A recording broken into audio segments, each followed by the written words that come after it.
Time now for our Rants and Raves. Starting with you, Dan. I have a rant for the state of the alternative press following the announcement that the Village Voice is going to end its print edition.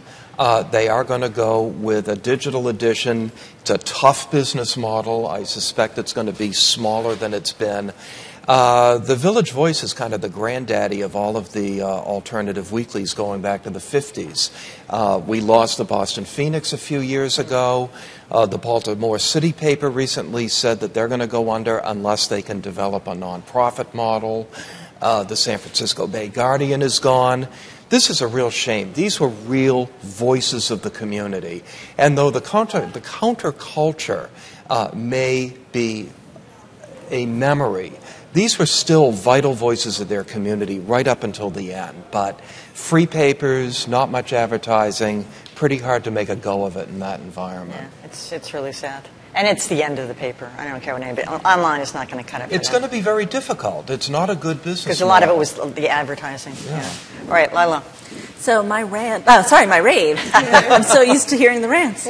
My rave is for a former Boston Globe business writer and ESPN senior editor named Keith Reed, who wrote a great piece online this week about the people who live in Charlottesville and what they're really thinking about in the aftermath of the rally and the counter-protests. It's on my must-read list. I would encourage anyone to read it. But it gives you a different perspective if you have a preconceived notion of what things are like in Virginia, no matter what race you are. If you have a preconceived notion about what this rally and protest was really about, this will open your eyes.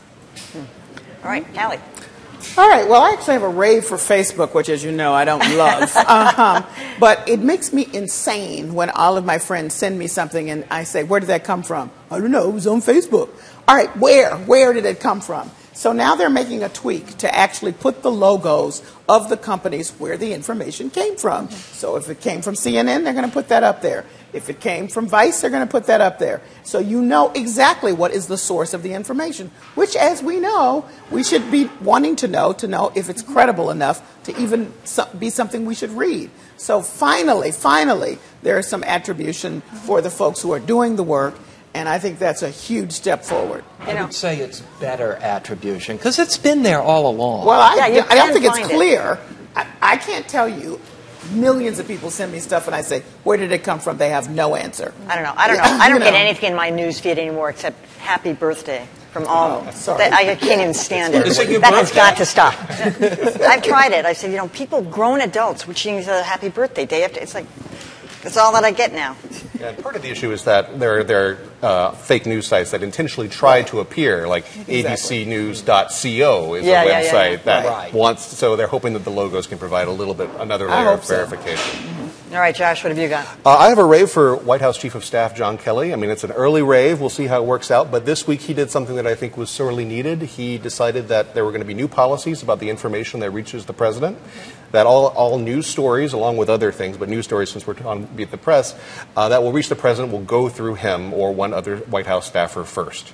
And we have a president who has many times been seen as someone who listens to the last person he spoke to, whose ideas are very changeable. And a lot of the ideas that he has put out there have been very influenced by sites like InfoWars and other conspiracy-minded sites.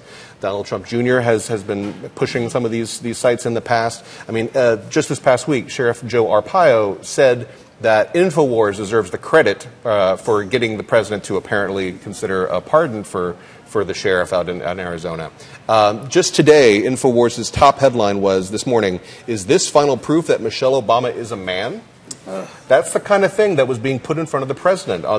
Donald Trump appeared on the InfoWars radio and television show back during the campaign. Anything that controls the quality of news that's reaching the president is, I think, a good thing. Yeah, good luck, though, because he likes to edit himself. He's still going to watch Fox and Friends in the morning and Fox at night. Okay, well, I have a very juicy rant coming up. So I was watching Anderson 360 twice this week, or 3 times, I don't know. And I kept running into this advertisement for Focus something, I can't even remember the name of it, something Focus. Anyway, it says Brain Elixir. I said, now that's been thoroughly discredited, but here's a little clip of it. Where are my keys? My glasses? Head. Wait, how are you doing this? Focus Factor. Focus Factor has been clinically shown to improve memory, concentration, and focus. Okay, so Consumer Reports says what you can say about focus factor is forget about it. It doesn't work.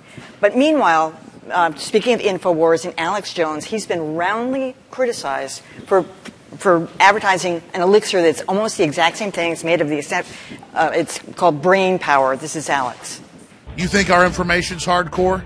You think our focus is brutal? Try our nutraceuticals. Secure your Brain Force Plus today. So he shields it for himself. He's been roundly criticized. But here, and by the way, I contacted CNN, 3 different people. I got one, just kind of